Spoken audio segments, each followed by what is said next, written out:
French ശാസ്ത്രജ്ഞനായ John Baptist Lamarck അദ്ദേഹത്തിന്റെ കണ്ടുപിടുത്തങ്ങളെ Lamarckism എന്ന് പറയുന്നു. അദ്ദേഹത്തിന്റെ എവല്യൂഷന്റെ കണ്ടുപിടുത്തങ്ങളെയാണ്, പരിണാമത്തിന്റെ കണ്ടുപിടുത്തങ്ങളെയാണ് ലാമാർക്കിസം എന്ന പേരിൽ അറിയപ്പെടുന്നത്. അതുപോലെ തന്നെ ചാൾസ് ഡാർവിൻ എന്നറിയപ്പെടുന്ന ശാസ്ത്രജ്ഞൻ നാച്ചുറലിസ്റ്റ് ആണ്. അദ്ദേഹത്തിന്റെ എവല്യൂഷന്റെ കണ്ടുപിടുത്തങ്ങളെ, തിയറിയെ ഡാർവിനിസം എന്നറിയപ്പെടുന്നു. ഈ രീതിയിൽ പറയുകയാണെങ്കിൽ ലാമാർക്ക് പറയുന്നു, പ്രകൃതിയിൽ ഉണ്ടാകുന്ന മാറ്റങ്ങൾ ഒരു ജീവിക്ക് അവരുടെ നീഡ്സ്, അവരുടെ ആവശ്യങ്ങളെ അടിസ്ഥാനപ്പെടുത്തി ഒരു ജീവിയിൽ മാറ്റങ്ങൾ ഉണ്ടാകുന്നു എന്നാണ് പറയുന്നത്. അതുകൂടാതെ തന്നെ ഒരു അവയവം ഉപയോഗിച്ചാലും നിരുപയോഗിച്ചാലും, അതായത് ഉപയോഗിക്കുന്നു ഉപയോഗിക്കുന്നില്ല, അതിന്റെ അടിസ്ഥാനത്തിൽ പോലും ജീവികളിൽ അവയുടെ രീതിയിൽ മാറ്റങ്ങൾ ഉണ്ടാകാം. അതുപോലെ തന്നെ ഈ ലാമാർക്കിസവും ഡാർവിനിസവും തമ്മിൽ നമ്മൾ നോക്കുകയാണെങ്കിൽ ഇവിടെ പറയുന്നത്, ലാമാർക്ക് പറയുന്നു ജിറാഫിന് പണ്ട് ആദ്യകാലങ്ങളിൽ നെക്കുണ്ടായിരുന്നു എന്ന് പറയുമ്പോൾ, ഡാർവിൻ പറയുന്നത് പണ്ട് കാലങ്ങളിൽ വലിയ നെക്കുള്ളവരും ചെറിയ നെക്കുള്ളവരും ഒരുമിച്ച് ജീവിച്ചിരുന്നു എന്നാണ് പറയുന്നത്. പിന്നീട് ലാമാർക്ക് പറയുന്നത്, രണ്ടാമത്തെ പോയിന്റ് എന്ന് പറയുന്നത്, ജിറാഫിന്റെ നെക്ക് ക്രമേണ അത് വളർന്നു വന്നു എന്നാണ്. പക്ഷേ ഡാർവിൻ പറയുന്നു ചെറിയ നെക്കുള്ളവർ മാത്രം അവിടെ ഉണ്ടായിരുന്നു, അവിടെ ഫുഡിന്റെ കോമ്പറ്റീഷൻ വന്നപ്പോൾ ആണ് അവർ അവരുടെ നെക്കിനെ വളർത്തിയെടുത്തതെന്ന്. ലാമാർക്ക് പറയുന്ന മറ്റൊരു അടിസ്ഥാനം എന്ന് പറയുന്നത്, തുടർച്ചയായ ഉപയോഗം ജിറാഫിന്റെ ചെറിയ കഴുത്ത് വലുതായി മാറി. ഡാർവിൻ ഇവിടെ പറയുന്നത് വലിയ നെക്കുള്ളവർ മാത്രം അതിജീവിച്ചു എന്നാണ് പറയപ്പെടുന്നത്. പ്രിയപ്പെട്ട കുഞ്ഞുങ്ങളെ, ഇന്നത്തെ നമ്മൾ ലെസൺ സ്റ്റാർട്ട് ചെയ്യുന്നത് ചാൾസ് റോബർട്ട് ഡാർവിൻ എന്ന് പറയുന്ന ഒരു സയന്റിസ്റ്റ്. അദ്ദേഹം propose the theory of natural selection, പ്രകൃതി നിർദ്ധാരണം എന്ന് പറയും മലയാളത്തിലും. ഈ ഒരു തിയറി അദ്ദേഹം കണ്ടെത്തി. അതുകൊണ്ട് അദ്ദേഹത്തെ ഫാദർ ഓഫ് എവല്യൂഷൻ എന്ന് പറയുന്നു. അതായത് പരിണാമ ശാസ്ത്രത്തിന്റെ പിതാവ് എന്നാണ് നമ്മുടെ ചാൾസ് ഡാർവിനെ അറിയപ്പെടുന്നത്. അദ്ദേഹത്തിന് മുന്നേ തന്നെ ലാമാർക്ക് എന്ന് പറയുന്ന ഒരു ശാസ്ത്രജ്ഞൻ ഇതുപോലെ കുറെ കാര്യങ്ങളൊക്കെ എവല്യൂഷനെ പറ്റി പറഞ്ഞു എങ്കിൽ തന്നെയും ചാൾസ് ഡാർവിനെയാണ് ഫാദർ ഓഫ് എവല്യൂഷൻ എന്ന് അറിയപ്പെടുന്നത്. സത്യത്തിൽ അദ്ദേഹത്തിന്റെ ഒരു യാത്ര, ഒരു കപ്പൽ യാത്രയാണ് അദ്ദേഹത്തിന്റെ ഈ ഒരു തിയറിക്ക്, നാച്ചുറൽ സെലക്ഷൻ എന്ന് പറയുന്ന ഒരു തിയറിക്ക് കാരണമായത്. അതായത് at the age of 22 Darwin embarked on 5-year voyage on the ship HMS Bagel for cartographical purpose. അതായത് ഭൂമി ശാസ്ത്രത്തെ പറ്റി ഭൂമാപ്പ് അങ്ങനെയൊക്കെ ഉണ്ടാക്കുന്ന മാപ്പൊക്കെ ക്രിയേറ്റ് ചെയ്യുന്ന ഒരു പർപ്പസിന് വേണ്ടി അദ്ദേഹം കപ്പലിലൂടെ യാത്ര ചെയ്യുകയായിരുന്നു. He was attracted by the diversity of life on the island he visited, including Galapagos and the variations that led to them. അദ്ദേഹം ഗാലപ്പോഗസ് എന്ന് പറയുന്ന ഒരു ഐലൻഡിൽ കുറെ നാൾ താമസിക്കുകയും അവിടെ വെച്ച് അവിടെയുള്ള ഫ്ലോറ, അതായത് ഈ പ്ലാന്റ് ആൻഡ് ആനിമൽ തിങ്സിനെ, അവിടെയുള്ള മൃഗങ്ങളെയും പ്ലാന്റ്സിന്റെ ആനിമൽസിനെയൊക്കെ അദ്ദേഹം സൂക്ഷ്മമായി നിരീക്ഷിച്ചു എന്നാണ് പറയപ്പെടുന്നത്. ഡാർവിൻ പറയുന്നത് അദ്ദേഹത്തിന്റെ ദ ഒറിജിൻ ഓഫ് സ്പീഷീസ് എന്ന് പറയുന്ന ഒരു പുസ്തകത്തിൽ അദ്ദേഹം പ്രസിദ്ധീകരിച്ചത്, അദ്ദേഹം ഈ ഗാലപ്പോഗസ് ഐലൻഡിൽ വെച്ച് ഏകദേശം 14 സ്പീഷീസ് ഉള്ള കുരുവികളെ കണ്ടെത്തിയെന്നാണ് പറയുന്നത്. അദ്ദേഹം പറയുന്നതെന്ന് വെച്ചാൽ there were variations in food and feeding habit, അതായത് അവരുടെ ഭക്ഷണ കാര്യത്തിൽ പോലും അവർക്ക് വളരെ വ്യത്യസ്തമായിരുന്നു. അതായത് അവരുടെ സൈസ്, അവരുടെ ബീക്കിന്റെ സൈസ് എന്ന് പറയുന്നത് സീഡ് ഈറ്റിംഗ് ഫിഞ്ചസിന്റെയും അതുപോലെ തന്നെ ലാർജ് സീഡ് ഈറ്റ് ചെയ്യുന്ന, അതായത് വലിയ വിത്തുകളൊക്കെ കഴിക്കുന്ന പക്ഷികളുടെയും ഈ ബീക്കിന്റെ ഷേപ്പും സ്ട്രക്ചറും ഒക്കെ വളരെ വ്യത്യസ്തമായിരുന്നു. അതെന്താ ഇങ്ങനെ കാരണം വരാൻ എന്ന് പറയുന്നത്, കോസ് ഓഫ് ഡൈവേഴ്സിറ്റി എന്ന് പറയുന്നത്, availability of food is the reason for diversity in beaks. അതായത് ഭക്ഷണത്തിന്റെ അവൈലബിലിറ്റി, ചെറിയ വിത്ത് കിട്ടുന്ന സമയത്ത് ഈ കുരുവികൾ ചെറിയ വിത്ത് കഴിക്കുകയും അതുപോലെ തന്നെ മറ്റു ഫുഡുകൾ കഴിക്കാൻ തുടങ്ങിയപ്പോൾ തന്നെ ആ ഒരു നെസസിറ്റിക്ക് വേണ്ടി എപ്പോഴാണോ അത് ആവശ്യം വരുന്ന ഒരു ആവശ്യത്തിലേക്ക് ഇവരുടെ ചുണ്ടുകൾ ക്രമേണ മാറുകയും ചെയ്തു എന്നാണ് പറയുന്നത്. പിന്നീട് പറയുന്നത് way in which diversity influences survival, അതായത് ജീവിക്കാൻ വേണ്ടി എന്തെങ്കിലും തിന്ന് ജീവിച്ചേ പറ്റൂ എന്നൊരു പക്ഷിക്ക് ഉൾവിളി വന്നപ്പോൾ ഇവർ ആ കിട്ടിയ ഒരു അവസരത്തിൽ ഷേപ്പ് അവർ ആഹാരം കൊത്തിയെടുത്ത വഴിയിൽ തന്നെ അവരുടെ ഷേപ്പിന് മാറ്റങ്ങൾ ഉണ്ടായി. അതുപോലെ തന്നെ എൻവയോൺമെന്റിനെ അടിസ്ഥാനപ്പെടുത്തി അവരുടെ ഷേപ്പിലും കിളികളുടെ സൈസിലും ഒക്കെ വേരിയേഷൻ വന്നു എന്നാണ് പറയുന്നത്. ഇത്തരം അവരുടെ ആ ഒരു ഡാർവിൻ കണ്ടെത്തിയത് ഒറിജിൻ ഓഫ് സ്പീഷീസ് എന്ന് പറയുന്ന ഒരു പുസ്തകത്തിൽ ഈ ഒരു കുരുവികളെ പറ്റി അദ്ദേഹം പറയുന്നുണ്ട്. അത് ഗാലപ്പോഗസ് ഐലൻഡിലാണ് അദ്ദേഹം കണ്ടെത്തിയത്. ഇനി എന്താണ് നാച്ചുറൽ സെലക്ഷൻ? അതായത് മോർ വേരിയേഷൻസ് വന്നപ്പോൾ, ഇങ്ങനെ പലതരത്തിലുള്ള വേരിയേഷൻ വന്നപ്പോൾ, ഒരു ജീവിയിൽ തന്നെ പലതരത്തിലുള്ള വേരിയേഷൻ വന്നപ്പോൾ പുതിയ ഓർഗാനിസം ഉണ്ടായി. ഇതിനെയാണ് നാച്ചുറൽ സെലക്ഷൻ എന്ന് പറയുന്നത്. അത് പലതരം സ്റ്റേജിലൂടെയാണ് നാച്ചുറൽ സെലക്ഷൻ വന്നത്. അതായത് ഈ ജീവികളിലുള്ളായ വേരിയേഷൻ വന്നപ്പോൾ പ്രകൃതി തന്നെ അവരുടെ ഭക്ഷണ കാര്യത്തിലും മറ്റു പരിമിതി മൂലം ഈ ജീവജാലങ്ങൾക്ക് മരണം സംഭവിച്ചപ്പോൾ, അതായത് അവ ചത്തൊടുങ്ങിയപ്പോൾ പ്രകൃതി അവർക്ക് ജീവിക്കാൻ കുറച്ച് കഴിവുകൾ കൊടുത്തു. അത് എങ്ങനെയാണെന്ന് വെച്ചാൽ ഫസ്റ്റ് വൺ എന്ന് പറയുന്നത് ഓവർ പ്രൊഡക്ഷൻ ആണ്. Organism produce more of spring than environment can support. അതായത് ഒരുപാട് ജീവജാലങ്ങൾ പെരുകിയാലും ഇത് സംഭവിക്കാം. നെക്സ്റ്റ് വൺ എന്ന് പറയുന്നത് വേരിയേഷൻസ് ആണ്. Organism show differences from each other in most features such as size, immunity, seed production. These variations can be favourable or harmful to the organism. അതായത് ഓർഗാനിസത്തിൽ തന്നെ വേരിയേഷൻ വന്നാൽ അത് ജീവജാലങ്ങൾക്ക് വ്യത്യസ്തമാകുന്നു, അവർക്ക് അതിജീവനത്തിന് സാധ്യത ഇല്ല എന്നാണ് പറയുന്നത്. പിന്നീട് പറയുന്നത് സ്ട്രഗിൾ ഫോർ എക്സിസ്റ്റൻസ് എന്നാണ്. എന്താണ് ഈ സ്ട്രഗിൾ ഫോർ എക്സിസ്റ്റൻസ് എന്ന് പറയുന്നത്? ഭക്ഷണമില്ലായ്മ, താമസിക്കാൻ സ്ഥലമില്ലായ്മ, മേറ്റ്സിന് അതായത് ഇണയെ കിട്ടാതെ വരിക, അങ്ങനെയൊക്കെ സംഭവിക്കുമ്പോൾ അവർ തമ്മിൽ ഒരു കോമ്പറ്റീഷൻ ഉണ്ടാകുന്ന സ്വാഭാവികമാണ്. ഈ ജീവജാലങ്ങൾ തമ്മിൽ ഒരു കോമ്പറ്റീഷൻ ഉണ്ടാവുകയും അവർ തമ്മിൽ ഫൈറ്റ് ഉണ്ടാവുകയും ഫൈറ്റിൽ വിജയിക്കുന്ന ആളുകൾ ജീവിക്കുകയും ചെയ്യും. അതിനെയാണ് സ്ട്രഗിൾ ഫോർ എക്സിസ്റ്റൻസ്, അതായത് നിലനിൽപ്പിന് വേണ്ടി ഒരു സമരം വയ്ക്കുക എന്നാണ് ഇതിനെ അർത്ഥമാക്കുന്നത്. ഇനി പറയുന്നത് സർവൈവൽ ഓഫ് ദ ഫിറ്റ്നസ്. അതായത് ആരാണ് ഫിറ്റസ്റ്റ് എന്ന് പറയുന്നത്? ഫിറ്റസ്റ്റ് എന്ന് വെച്ചാൽ എന്താണ്? ഫിറ്റസ്റ്റ് എന്ന് പറയുന്നത് ആരാണ് കരുത്തുള്ളവൻ. Organism with favourable variation survive in the struggle for existence. അതായത് ഈ ജീവജാലങ്ങൾ തമ്മിൽ ആഹാരത്തിനും മറ്റ് ഭക്ഷണത്തിനും മറ്റു കാര്യങ്ങൾക്കും ഇണയെ കിട്ടാനും താമസ സൗകര്യത്തിനുമൊക്കെയായി സമരമുണ്ടാകുമ്പോൾ ആരാണോ ആരോഗ്യമുള്ളവൻ അവൻ ജീവിക്കുന്നു, മറ്റുള്ളവൻ ചത്തൊടുങ്ങുന്നു. പിന്നീട് പറയുന്നത് നാച്ചുറൽ സെലക്ഷൻ ആണ്. അതായത് മോർ വേരിയേഷൻസ് വരുമ്പോൾ തന്നെ പുതിയ ഓർഗാനിസം ഉണ്ടാവുകയും അവർ പിന്നീട് പ്രകൃതി തന്നെ അവരെ സെലക്ട് ചെയ്ത് ജീവിക്കാൻ കഴിവുള്ളവർ ജീവിക്കുകയും ചെയ്യുന്നു. അങ്ങനെ പുതിയ സ്പീഷീസ് ഓരോ ജനറേഷൻ കഴിയുമ്പോഴും പുതിയ വർഗ്ഗങ്ങൾ ഉണ്ടാകുന്നു. ഇതിനെയാണ് നാച്ചുറൽ സെലക്ഷൻ എന്ന് പറയുന്നത്. പിന്നെ നിങ്ങൾ വേരിയേഷൻ എന്നൊരു പദം ഇവിടെ കേട്ടിട്ടുണ്ടല്ലോ. എന്താണ് വേരിയേഷൻ? ഓരോ ജീവജാലങ്ങളും അവരുടെ സൈസിലും അവർ കഴിക്കുന്ന ഭക്ഷണത്തിലും റീപ്രൊഡക്ഷന്റെ രീതിയിലും ഇമ്മ്യൂണിറ്റിയിലും എബിലിറ്റിയിലും ആ ഒരു ഏരിയയുമായിട്ട് റെസിസ്റ്റ് ചെയ്ത് പോകാനും വരൾച്ച അതുപോലെ തന്നെ കൊടുങ്കാറ്റ് ഇതിനെല്ലാം അതിജീവിക്കാനും ഒക്കെ കഴിയുള്ള പല തരത്തിലും ഓരോ ജീവജാലങ്ങൾക്കും പല തരത്തിലാണ് അവരെ അതിജീവിച്ചു പോകുന്നത്. ഇതിനെയാണ് വേരിയേഷൻ എന്ന് പറയുന്നത്. ഈ വേരിയേഷൻ തന്നെ ഫേവറബിൾ ആയിരിക്കും, അൺഫേവറബിൾ ആയിരിക്കും. അതായത് ചില ജീവികൾക്ക് ഈ ഒരു വേരിയേഷൻ ഫേവറബിൾ ആണ്. ഫേവറബിൾ എന്ന് വെച്ചാൽ അവർ അതിജീവിക്കും. ഈ ഫുഡ് ഹാബിറ്റ്, ഫുഡ് സൈസ്, ജീവജാലങ്ങളുടെ സൈസ്, ഇമ്മ്യൂണിറ്റി, അതായത് ഏതെങ്കിലും രോഗമുണ്ടാകുമ്പോൾ ചെറുത്ത് നിൽക്കുക, ഈ ഒരു അവസ്ഥയെ ഫേവർ ചെയ്യുന്നവരുമുണ്ട്, അൺഫേവറബിൾ അതായത് അവരതിനെ അനുയോജ്യമായി ചെയ്യുന്നവരുമുണ്ട്.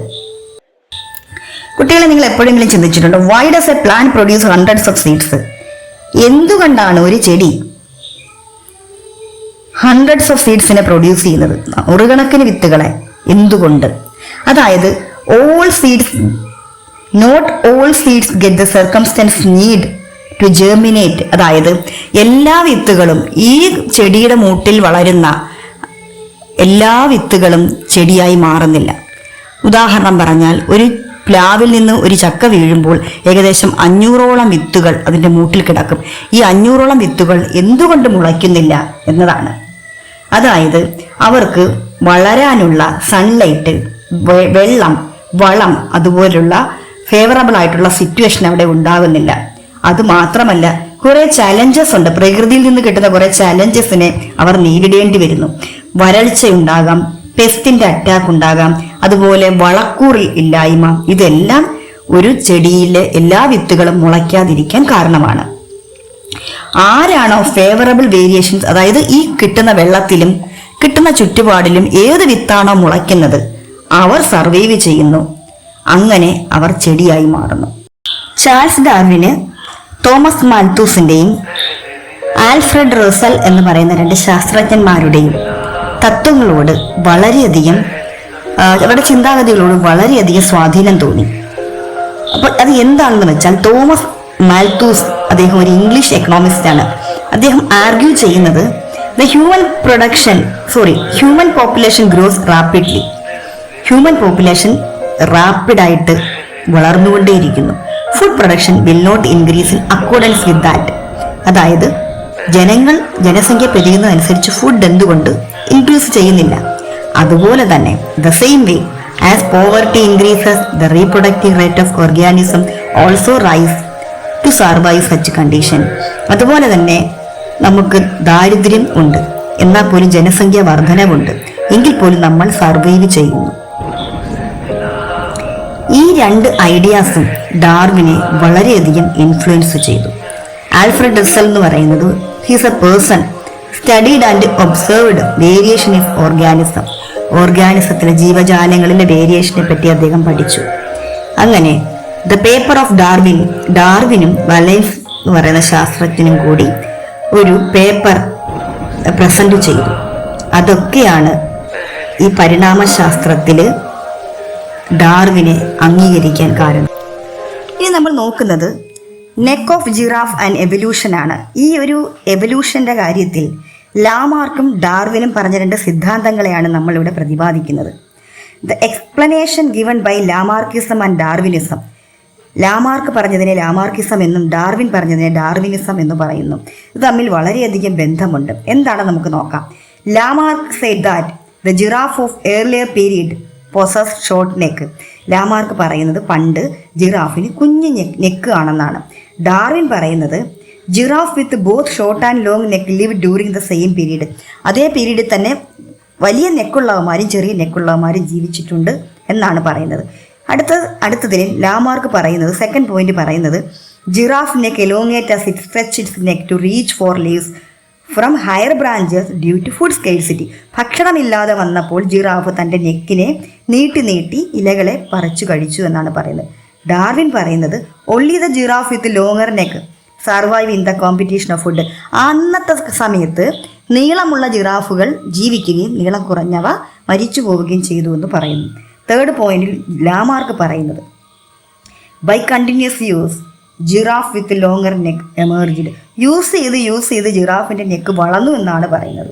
ഡാർവിൻ പറയുന്നത് only the giraffe with longer neck survive became new species. ഈ ഒരു ജിറാഫ് നീളമുള്ളവന്മാർ മാത്രം ജീവിച്ചു, ബാക്കി ഉള്ളവരെല്ലാം മരണപ്പെടുകയും നീളമുള്ളവന്മാരുടെ സ്പീഷീസാണ് ഇന്നിവിടെ കാണുന്നതെന്നാണ് അറിയപ്പെടുന്നത്. അടുത്ത പോയിന്റായിട്ട് ലാമാർക്ക് പറയുന്നത് environment causes variations organism.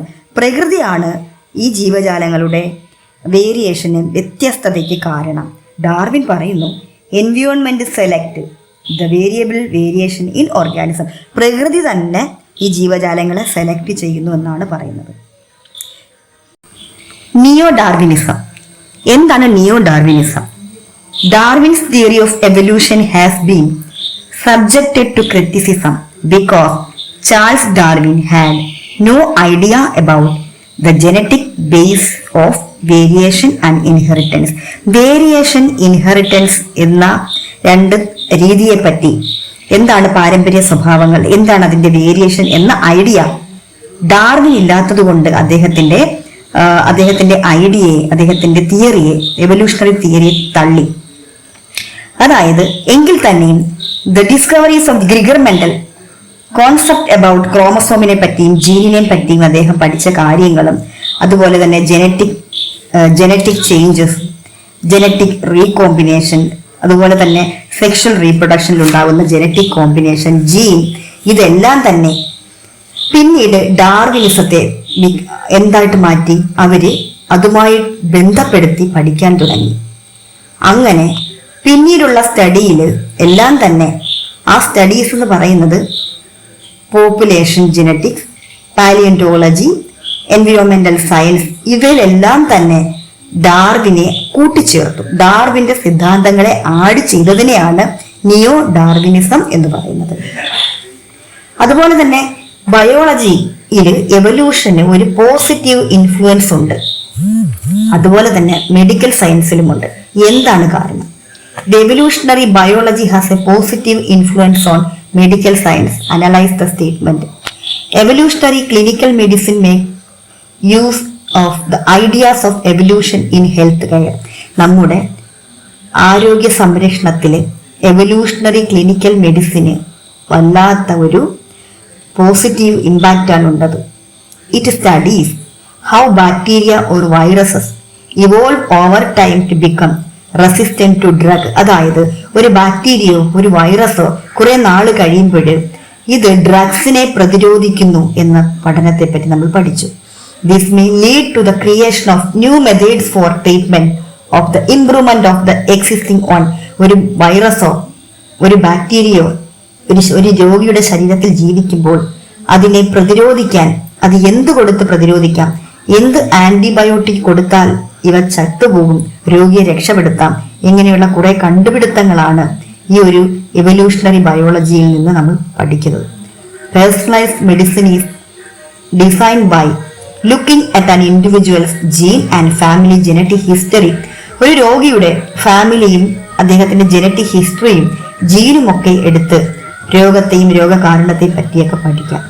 DNA studies and artificial intelligence help doctors to understand about disease and to find new ways to resist them. DNA പറ്റി പഠിക്കുന്നതും ആർട്ടിഫിഷ്യൽ ഇന്റലിജൻസ് വിത്ത് അതേ ആർട്ടിഫിഷ്യൽ ഇന്റലിജൻസ് എന്ന് പറയുന്ന ഒരു പ്രതിഭാസത്തോടൊപ്പം തന്നെ ഡോക്ടർമാർക്ക് DNA പറ്റി പഠിക്കാനും അതോടൊപ്പം തന്നെ ഒരു രോഗിയിൽ എന്ത് തരത്തിലുള്ള രോഗമാണെന്നും അതിനെ പെട്ടെന്ന് കണ്ടെത്താനും ഇതെല്ലാം ഒരു പോസിറ്റീവ് ഇൻഫ്ലുവൻസ് ആയിട്ടാണ് ഇതിൽ പ്രതിപാദിക്കുന്നത്. ഇതിലെ അനലൈസ് ഇൻഡിക്കേറ്റേഴ്സ് ആണ് തന്നിരിക്കുന്ന സൂചകങ്ങളെ അടിസ്ഥാനപ്പെടുത്തി നമ്മൾ ആൻസറുകൾ എഴുതുക. ഫസ്റ്റ് ക്വസ്റ്റ്യൻ എന്ന് പറയുന്നത് compare LUCA and MRCA, LUCA and MRCA. The full form of LUCA is last universal common ancestor. The last common ancestor എന്ന് വെച്ചാൽ all present day species have evolved from that organism. The full form of MRCA is most recent common ancestor. Most recent common ancestor. Different species might have a most recent common ancestor. മിക്ക സ്പീഷീസിനും ഒരു common ancestor, ഒരു പൊതുവായ ഒരു ജീവിയിൽ നിന്നാണ് പിന്നീട് പുതിയ ജീവി ഉണ്ടായത് എന്നാണ് അറിയപ്പെടുന്നത്. Next one, what is the category of organism that is nearest to fungi? Why? ഏത് കാറ്റഗറിയിലെ ഓർഗാനിസമാണ് ഫഞ്ചൈയുമായി അടുത്ത് നിൽക്കുന്നത്? എന്തുകൊണ്ട്? പ്രോട്ടിസ്റ്റയാണ് ഫഞ്ചൈയുടെ അടുത്ത് നിൽക്കുന്നത്, ഫഞ്ചൈക്ക് അടുത്ത് നിൽക്കുന്നത്. Plants, fungi and animals originate from common ancestors known as eukarya. Eukarya എന്ന് പറയുന്ന കോമൺ ആൻസിസ്റ്ററിൽ നിന്നാണ് ഈ ആനിമൽസും ഫഞ്ചൈയും ഒക്കെ ഉണ്ടായത്. But only fungi and animalia have a common ancestor. So animalia is the closest organism to fungi. ഫഞ്ചൈക്ക് ഏറ്റവും അടുത്ത് നിൽക്കുന്നത് അനിമേലിയ എന്ന് പറയുന്ന ഒരു കോമൺ ആൻസിസ്റ്റർ ആണ്. അനിമേലിയ എന്ന് പറയുന്നത് റിലേറ്റഡ് ടു ആനിമൽസ് ആണ്. അനിമൽ കാറ്റഗറിയിൽ പെട്ടതാണ് Animalia. Next one, What are the circumstances that lead to the formation of variations in organism? ഓർഗാനിസത്തിൽ വേരിയേഷൻസ് ഉണ്ടാവാൻ കാരണം എന്താണ്? The main causes of variations in organism is ecological factors and mutation. Ecological factorsഉം മ്യൂട്ടേഷനുമാണ് ഇതിന് variation ഉണ്ടാവാൻ കാരണം, ഓർഗാനിസത്തിന് variation ഉണ്ടാവാൻ കാരണം. Errors in genetic recombination can also cause variation. ജനറ്റിക്സിൽ DNA-യിലുള്ള റീകോമ്പിനേഷൻസിലുള്ള വേരിയേഷനിലും ഓർഗാനിസത്തിന് വെറൈറ്റി ഉണ്ടാകാം. Favourable variations are also being promoted through natural selection. പ്രകൃതി തന്നെ കുറെ ജീവജാലങ്ങളെ സെലക്ട് ചെയ്യുമ്പോഴും അവർക്ക് മ്യൂട്ടേഷൻ ഉണ്ടാകാൻ സാധ്യതയുണ്ട്. നെക്സ്റ്റ് ക്വസ്റ്റ്യൻ എന്ന് പറയുന്നത്, how do these circumstances lead to formation of species? ഈ പറയുന്ന മ്യൂട്ടേഷനും വേരിയേഷനും ഒക്കെ എന്ത് ഫോർമേഷനാണ് ഈ സ്പീഷീസിൽ ഉണ്ടാകുന്നത്? അത് ഏത് സാഹചര്യത്തിലാണ്? ഇൻഫേവറബിൾ variations occur in the members of a species. They get isolated from each other. അതായത് അനുയോജ്യമായ സാഹചര്യം വരുമ്പോൾ ഈ ജീവജാലങ്ങളെല്ലാം ഒറ്റപ്പെട്ട് പോകും. Ecological factors may be also the reason for this isolation. ഒരുപക്ഷെ എക്കോളജിക്കൽ ഫാക്ടേഴ്സ് ഒക്കെ ആയിരിക്കാം, ഭൂമിശാസ്ത്രപരമായി അവർ ജീവിക്കുന്ന ചുറ്റുപാടിനെയൊക്കെ അടിസ്ഥാനപ്പെടുത്തിയായിരിക്കാം ജീവികളിൽ വേരിയേഷൻ ഉണ്ടാകുന്നത്. Several variations might accumulate over time in them. ചില വേരിയേഷൻ ഉണ്ടാകുന്നത് കുറേ നാളുകൾക്ക് ശേഷമാണ്. Then they become unable to reproduce ഈ ഓഫ്സ്പ്രിങ് മ്യൂച്വലി. അങ്ങനെ പരസ്പരം ജീവികൾ തമ്മിൽ അവരുടെ ഷേപ്പിലും മറ്റെല്ലാ രീതിയിലും വ്യത്യാസം ഉണ്ടാകുമ്പോൾ അവർ തമ്മിൽ ഓഫ്സ്പ്രിങ്ങിനെ പ്രൊഡ്യൂസ് ചെയ്യാതെ വരികയും thus they will evolve into different species. അങ്ങനെ അവർ രണ്ട് സ്പീഷീസ് ആയി മാറുകയും ചെയ്യുന്നു. നെക്സ്റ്റ് ക്വസ്റ്റ്യൻ എന്ന് പറയുന്നത്, വാട്ട് ഈസ് സ്പീഷിയേഷൻ? എന്താണ് സ്പീഷിയേഷൻ എന്ന് പറയുന്നത്? Speciation is the formation of A new species from A common ancestor.